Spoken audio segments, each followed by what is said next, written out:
Thank you very much for inviting me here to talk. Now, I better start off by saying that I'm going to have the temerity to question what a lot of you will hold as an absolutely solid belief. And having done that, I want to lead on to a hypothesis to try to, that will marry in with the observations that I wish to talk about. Now, this belief is that bees are broodless in cold weather. And it's interesting to speculate where it came from. When we consider that very well-known beekeepers did not accept that. Lorenzo Langstroth didn't accept it and said so.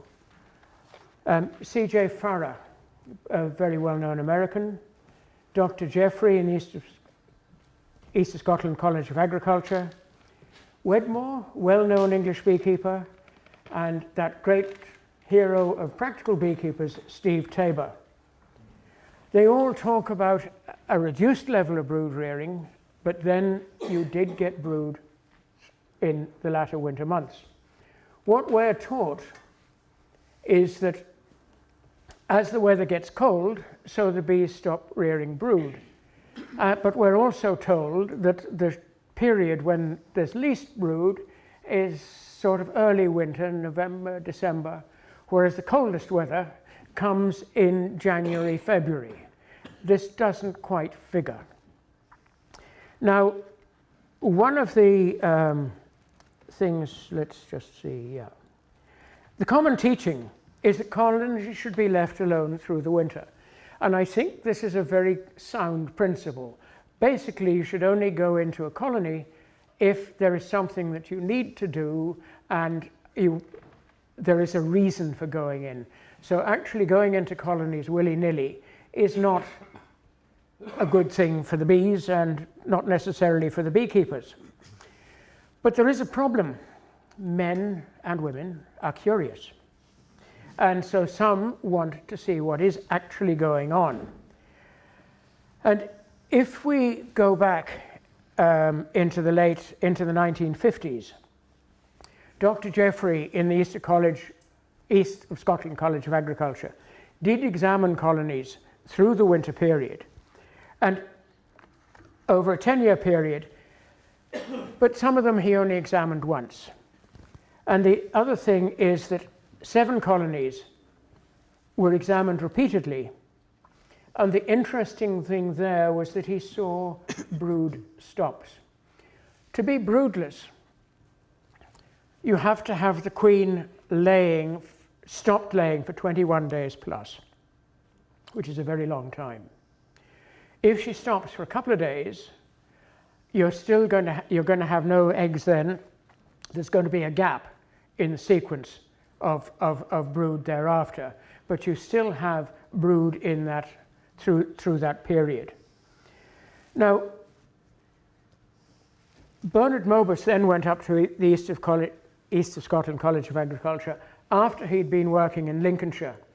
And in Lincolnshire, he'd actually got very interested in the variation in the weight of stores consumed by different colonies over the winter period. And he became obsessed with this. Now, going back through his predecessor's work, what Dr. Jeffrey expounded was that if you open a colony of bees in the wintertime when they're still capable of flying, they settle back very quickly and there's no harm done. So again, being a researcher, he had the bees to work with, and if they died, so be it. So the beauty of the work that he did was that he had 14 colonies to work on. And he had 2 consecutive winters when he was able to go into those colonies. There was a weather gap when he could go in more or less at 3-week intervals to observe what was happening. And so you had a pattern right the way through the winter of these 14 colonies in those apiaries. Now, the interesting thing first off and this is pre-Varroa, ladies and gentlemen, he didn't lose any of them in the first winter. So there was no question of upsetting the queen or balding the queen. I've actually modified this graph of his somewhat, in that he showed that on occasions the queen was laying on two combs, and they were either face to face or on the reverse side of each comb. So the queen, even though in the middle of the winter, was quite happy to cross the comb to lay on the other side. And if we look, here we've got a broodless period there, and actually there's no gap. Here we've got there's some brood in November, early November, come late November, it's empty, and again, no gap. Here we've obviously got a brood stop because there's no eggs or larvae coming in. Here there's a brood stop, there's no larva, and you only have pupae there, so she started again. She's also started again there. So the interesting thing from that is, okay, you've got these brood stops, which have been observed plenty of times. He actually had to remove this colony from the calculations because a super was added and he was after weight losses. But looking at that, if that particular setup that year, if you wanted a broodless period, a quote broodless period, it was actually early November, November the 9th, was the time those 14 had least brood. The following year, the following year, it's interesting that here we see that actually the time with least brood is December. But as the year gets colder, so the amount of brood increases all the time. The amount of food consumed is quite variable, and it didn't matter. Now, on this occasion, he did lose a colony. A queen had died here. There were pupae.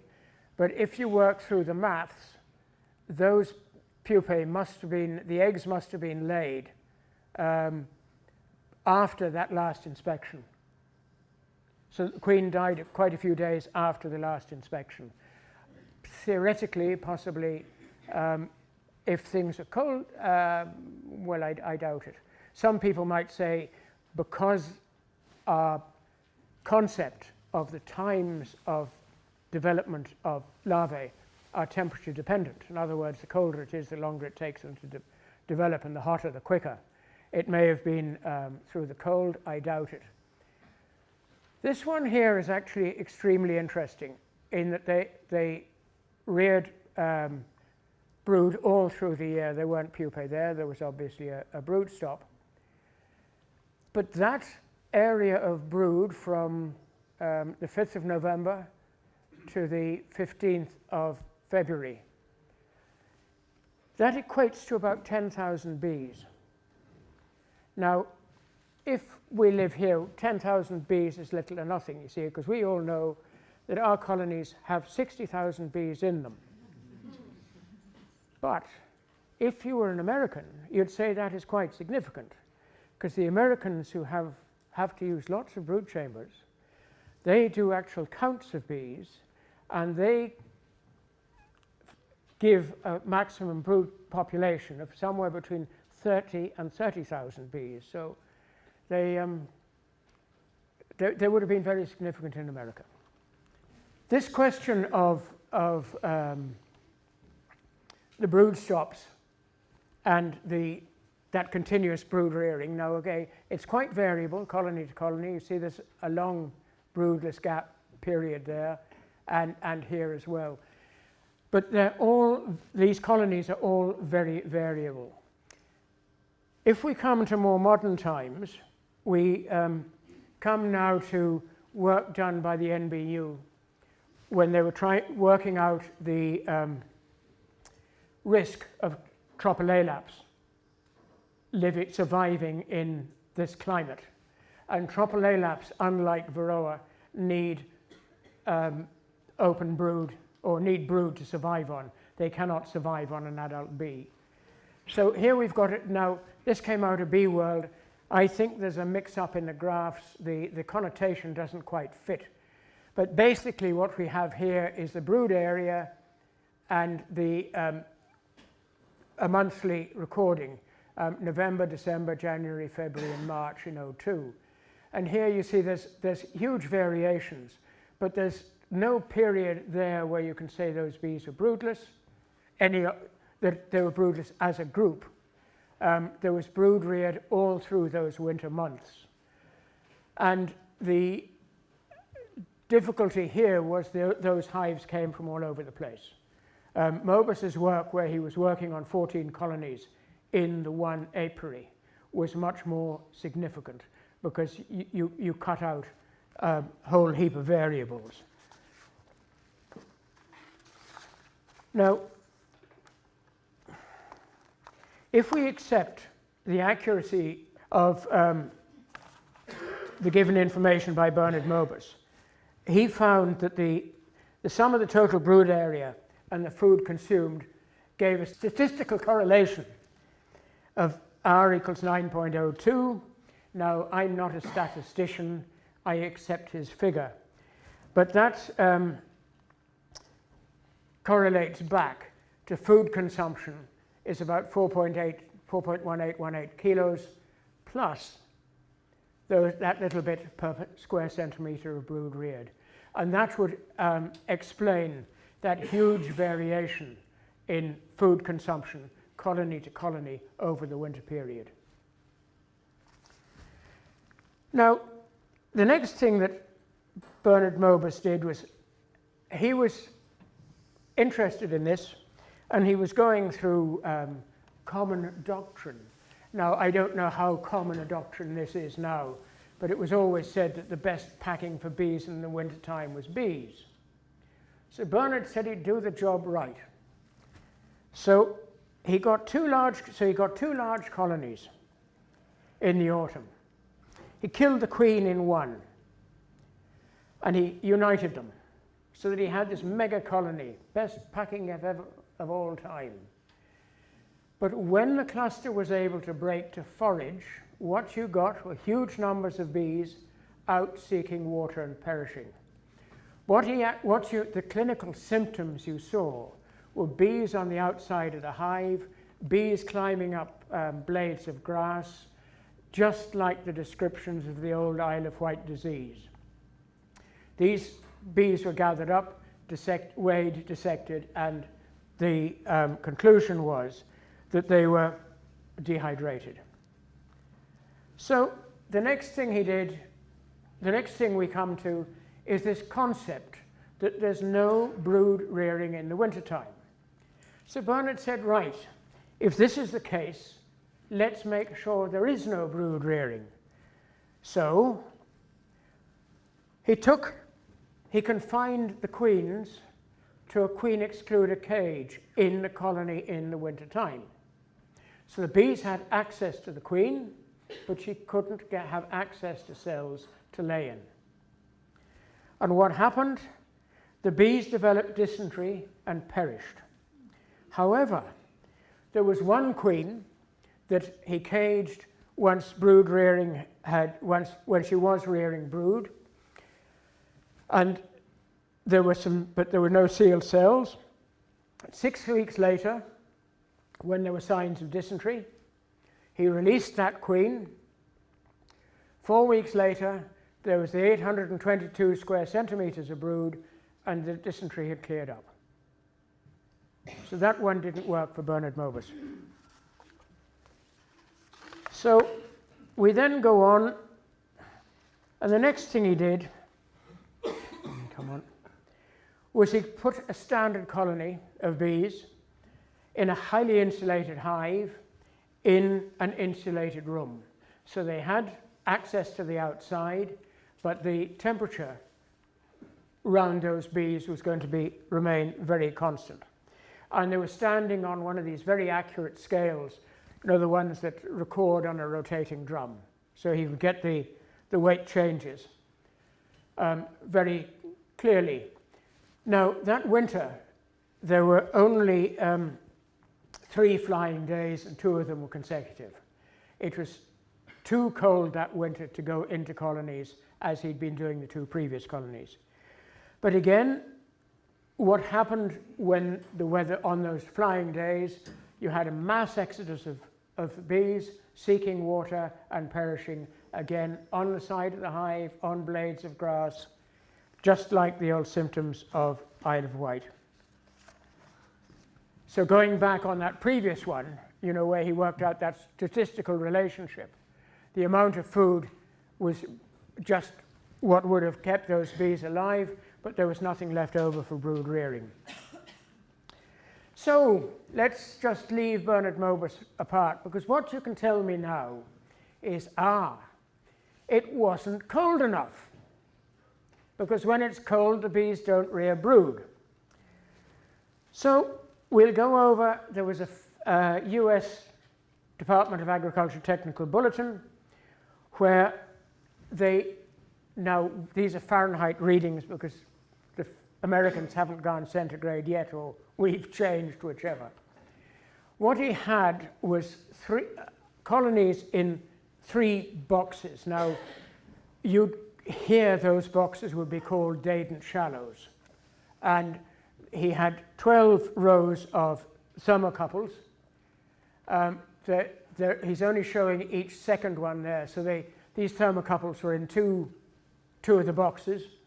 They were 1.5 inches apart, top to bottom, and they were 1/2 inch along in the rows. And these could measure the temperature very accurately.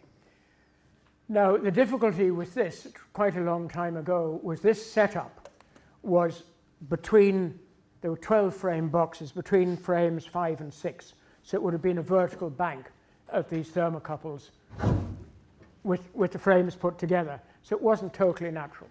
But they got the recordings, and he said after 3 or 4 days, the bees put into that setup, settled down, and lived quite happily. Now, they recorded this at those temperatures. He then killed the bees with cyanide. And you put your plate of water on the hive floor with the powder inside, and the cyanide gas comes up, kills the bees. There was no rise in temperature, which indicated the bees just died as they were. There wasn't a change. And when you took that off and had a look at it, what he got in that area where, but basically in the area where there was 93 degrees centigrade, 94, which is more or less our blood heat, there was young open brood. But basically what he found was those temperatures, the high temperatures correlated to where there was brood, and the low temperatures where there wasn't. That particular setup was done where the external temperature was 7 degrees Fahrenheit or -14 centigrade. Now, I don't think we often get temperatures that low, but there was still brood rearing going on. Now, one of the interesting things that was found in that was prior to January the 3rd, the external temperature was a constant 40 degrees Fahrenheit, which would be about 4.5 centigrade. And it was constant for about 36 hours. After midnight, the temperature dropped to 0 Fahrenheit, which is -17.75 centigrade. And on the 4th of January, between 7 o'clock and midnight, the temperature was between 2 to 9 degrees Fahrenheit. So again, we're down -16, that sort of area, minus centigrade. And what was observed was the cluster moved sideways and down, and then came back again. So they had this quite considerable move of the cluster. Now, unfortunately, I don't keep records as well as I should, but there was a talk in Aphimondia in Montpellier where they were doing thermal imaging of the winter cluster. And in this, you could actually mark the queen so that she showed up as an individual within the heated mass. And they saw precisely this same thing, a cluster taking an ocean, moving for a short period and coming back again. So it's something that bees do. It would be good if there was more work done on it, that we were able to find out just what was going on. The interesting thing with having the queen marked was you were able to observe that she didn't stay necessarily in the center of the cluster. So she would move out and move back in again.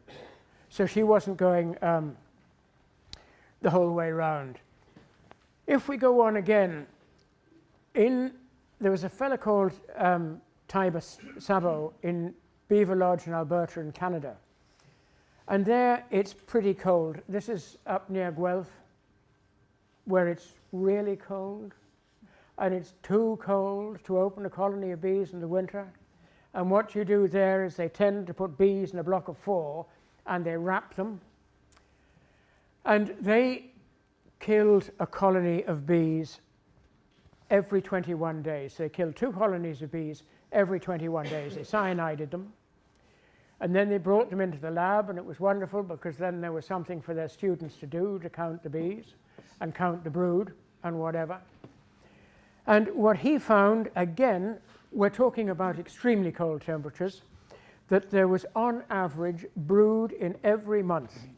But in that particular case, there was no brood, no pupae in November. If we go across again, there was a fellow called Avitable who did something similar in Connecticut, at a place 300 meters above sea level, 1,000 feet above sea level in Connecticut. In those winter months, that would be cold. And again, they killed 1 colony, and he did it's a weekly kill, the winters of 71, 2, 3, and 4. And he also recorded, in all cases, brood right through the winter, but the least amount in November. So having done that lot, they can manage a fair degree of cold, but was it cold enough? So there was another nasty man called Charles Owens, and he had a refrigerator. And what he did was he took summer bees and put them into a colony in the refrigerator. And they lasted a very short time before they all had massive nosema and died. He then did the same thing with bees, winter bees that had gone into the cluster, and they were able to survive. And he had 1 colony that survived for 84 days with a mean temperature of minus 24 degrees centigrade. And on 2 of those days, it was minus 45.5 degrees centigrade. And when it was minus 45.5 degrees centigrade in the center of the cluster, oh no, there's minus 45. The center of the cluster at that point was 29.4, but it meant there was a temperature differential between the center of that cluster and the fridge and the outside of 75 degrees centigrade. Now we're talking serious temperatures here. When you look at these temperatures within colonies, there are periods when the center of the cluster is about 20 degrees, most centigrade. Most of the time you're up 34, 33, 35 in that region. At this point I'm going to make an assumption which I think is justified, and that is that when the temperature is down to about 20 degrees or 29, that is when the bees are probably not rearing brood. But when they're up at that 35, that blood height, 34, 35, they are rearing brood. All right, so we'll take it at that. Now, that is an assumption. But if we take standard teaching about our winter cluster, what we're told, and this is theory, this can be found when you cyanide a colony, that you have a thick external shell which is reckoned to insulate the cluster. And and the heat is being generated by the bees in the middle. Now, as it gets colder, that insulating shell thickens so that it becomes a better insulator. But the critical factor here with the winter cluster, for the bees' point of view, is those bees on the outside of the cluster have a thorax temperature somewhere in the range of 8 degrees centigrade. Now, temperatures of bees are quite not as precise as ours. We are warm-blooded animals, and we think as warm-blooded animals we have a constant temperature. A bee will have different temperatures, head, thorax, and abdomen. And the thorax is probably the critical one, because that's where the heat is generated. So they have this thorax temperature about 8 degrees. That is the critical temperature for a bee to survive. If you pick up a bee on the snow in the winter that's static, and you put it in the palm of your hand to warm up, she'll fly again. What's happened is her thorax temperature has gone down below 8 degrees, and she cannot warm up to get her thorax warm enough for the muscles to work efficiently enough for her to fly and move. So those bees on the outside of the cluster are on the knife edge of life and death. Bees, like us, can make decisions for themselves. We have bees who say, darn it, I'm not going to go pollen, I'm not going to go for nectar, I'm going to be a scout. And they do make these decisions. So I would ask, why does a bee put itself voluntarily on the knife edge of life and death when her friends in the middle are lying back in luxury? Doesn't quite make sense. If we take this insulating shell, the common teaching is that as it gets colder, the shell contracts to be a better insulator, but is also a better conductor to keep those bees at the outside at 8 degrees centigrade. And you cannot have an insulator being a conductor or a conductor being an insulator. It doesn't add up. Okay? And I dare anyone challenge me on that one. So we come back, it has that internal temperature at 34, and as I've said before, you've got that other readings of a lower internal temperature of some 20 degrees. Now, yeah, the outer layer is a tight shell of bees, as I've said, and now moving on then to hypotheses. One of the difficulties, if you want to find out what individual bees are doing at varying temperatures, is that if you put a bunch of bees into somewhere cold, they'll cluster and they'll tend to warm up on the inside. So if you want to kill a swarm of bees and you put it in the deep freeze, it'll take quite a long time to do it. So it's quite difficult to get bees, a group of bees, at a constant temperature. There was a fellow who did this, these guys, Owens and Owens, and they had individual bees in minute cages, and they settled them and maintained temperatures for about 30 minutes. At that point, they measured their carbon dioxide and water production. So they got those figures. And what they found was that the warm bees produced very little carbon dioxide, but excreted more water than would be produced by the metabolic breakdown of sugars. Cold bees, the opposite. Now, we'll have the equation up a bit later on, but when we talk about bees making honey, we've got the sunshine, which is energy, we've got the plant, which gets carbon dioxide and water, and the energy from the sun combines them to form sugars. When that sugar or honey is used by the bee, there's carbon dioxide produced, there's energy for the bee, and there's water produced. And I skip a bit, but for every kilogram of sugar or honey consumed, you get 600 ml of water. It's quite a considerable volume of water. We've had this graph before, and I make no apologies for bringing it back. There was another researcher a bit later on, a fellow called Pricker, who again did something similar to this. He held bees in a room at 11 degrees centigrade, constant temperature, and over the winter period. But what he did, there was a tube to the outside. The external temperature was fluctuating. He had to put a bit of a heater on that tube, but he humidified the air in that room.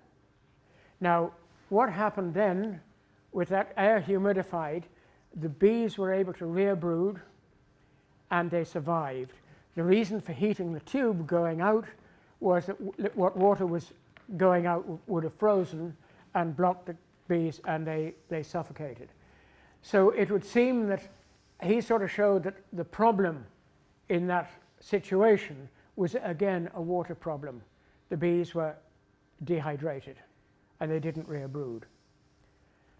So there was another one, a fellow called Simpson, who in the 50s, and this comes out of Bee World, who actually measured the relative humidity in the center of the cluster and as you went out through the cluster. It meant moving the apparatus and then leaving it for a few days for the bees to settle. So it wasn't a continuous measurement. But he found that the relative humidity of the air decreased as you moved from the center of the cluster outwards, which would indicate a radial water flow going out. The other one is quite interesting. If you reckon how much water is produced by the breakdown of honey, that we don't get that much mold in a box in the wintertime. So there isn't that much free water coming out. So what we're reckoning now is the bees in the middle of the cluster, because they're excreting more water, and don't forget, when the honey is broken down in the tissues, that water, metabolized water, is in the body tissues and can only be excreted through breathing or through defecation, through the Malpighian tubules and defecation. And the bees haven't the chance to get out in the wintertime. So all that excretion is coming through breathing. And so if we've got, once they start rearing brood and raising the temperature outside, okay, those bees in the center are dehydrating, but the bees on the outside of the cluster, because they're using energy to maintain their temperature, that critical 8 degrees, are actually producing more metabolic water than they're breathing out. So they need to get rid of that water. And the obvious way of doing it is to come into the center of the nest and dehydrate. The ones in the middle who have dehydrated through this brood rearing come to the outside to get a metabolic drink. There is also a degree of help in brood rearing, because you've got to secrete water in making the brood food. But and it has been shown that there is this exchange of bees between the center and the outside of the cluster over the winter period. And what this hypothesis is saying is actually gives you a rational dynamic why the bees do it. Now, this whole question of wintering in this type of setup is actually somewhat inefficient. If we take it, the other insects we're generally meant to know about are the wasps and bumblebees. They just overwinter a queen. But remember that they are originally northern. They have a northern origin, whereas the honeybee has a tropical origin, where they didn't have this problem of a long winter, and they've maintained their colony. And this fairly complex setup of keeping a colony alive is an adaptation of a tropical insect, potentially an adaptation of this tropical insect coming into a cold winter period. And yep. So yes, here we've got that equation. A kilo of honey or sugars releases 600 ml of water.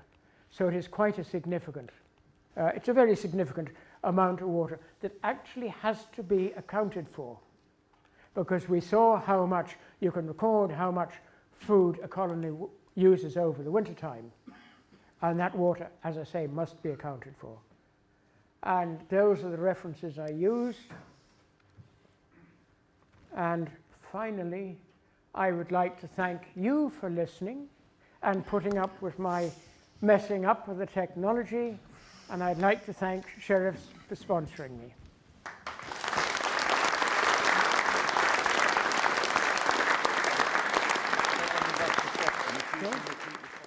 Would you recommend that beekeepers take the trouble to insulate their hives in winter or not?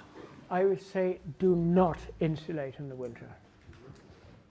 You want to have that period, you want to get that dynamic going where the bees are going in and out. There was a paper done where we talk about winter bees, and the other interesting thing with winter bees is why do they store the fat bodies, which are in fact protein stores? We're taught that adult bees don't need protein, but it is brood that needs protein. But there is this great effort made by the bees to store protein for the winter. Again, I would suggest that's to rear their brood. You also have, there was another work where they marked all the winter bees, which were taught survived till about May. And they found that the bulk of them were dead by quite early on. So what you had was you had your natural death of bees with replacement by this winter brood rearing. I would not insulate hives. Given your findings in terms of the broodless period being in November, and also bearing in mind that a number of beekeepers use an oxalic acid treatment, which is recommended for use when the bees are broodless, and commonly that is said to be January, February time, would you recommend treating with oxalic acid in November when they may in fact be broodless? You see, this is the difficulty. If going back to that, where do you know? Because there were some colonies broodless at different times of the year. And realistically, what people do is they just take a shot at this. And I would suspect, I've never used oxalic acid myself, but I suspect if you found very variable results in an apiary, it could well be that where you had the least success was where there was most brood at that time. But you did see that the variation. And again, there's just been a recent risk analysis of tropilelaps here, and the NBU haven't printed a lot of information that they've had on winter brood rearing. But there they reckon probably 50 to 60% of colonies in England will go through the winter without a broodless period. But we don't know because there's a fair bit of this being done, but very little of it published. Right. We live in northwest Wales and have been looking at winter brood for a number of years, and we found the most likely period for a colony to be broodless is around the new year. Right. But that is dependent on having cold weather at the beginning of December to lay the queen off. If you don't get that cold weather, it don't happen. And in January, brood rearing starts again, regardless of the temperature. Absolutely regardless, it doesn't matter. They just go for it after that. You see, there is another aspect to this. Once the bees can't take cleansing flights, they start to fill up. And it's water that they're having to get rid of. And you see, if they can't breathe it out, it's going into the rectum. And if you need to get rid of that water, again, if you start your brood rearing, and the bees can recycle water from there, you're actually, again, giving a dynamic which would encourage the bees to start brood rearing after a period of confinement. If we take this water thing as Many years ago in Weymouth, there was a beekeeper who had a workshop with a with a glass shelf above the doorway with a series of skeps on it with bees. And in the winter, he sprayed the outside of the cluster with dye and watched over a period of days. The bees with the dye would go inside and eventually appear out again, almost like convection currents. Yeah. So that they're just flowing through and in and out again over a long period of time. Did you get that? Yeah. Yeah. Ben, I'm interested in the studies that you picked out looking at the amount of brooding colonies through the winter. Some of those tables were showing a tenfold difference between the smallest brood and the largest brood. Yeah. Was there any correlation back to the age of the queen, and were the colonies checked to make sure there was only one queen in there and that there wasn't a very late supersedure going on? I'm just interested, was there any reason beyond This was not in the papers. He did say that there was one of those very small colonies he was worried about, but by the time it got to May, they'd caught up. So, I mean, they do vary. I think all of us vary, even queen bees vary. You know, so no, that wasn't. I'm sure there's a huge amount of work that could be done. Now, who's going to pay for it? And maybe people don't want to publish it when it is done. Yeah.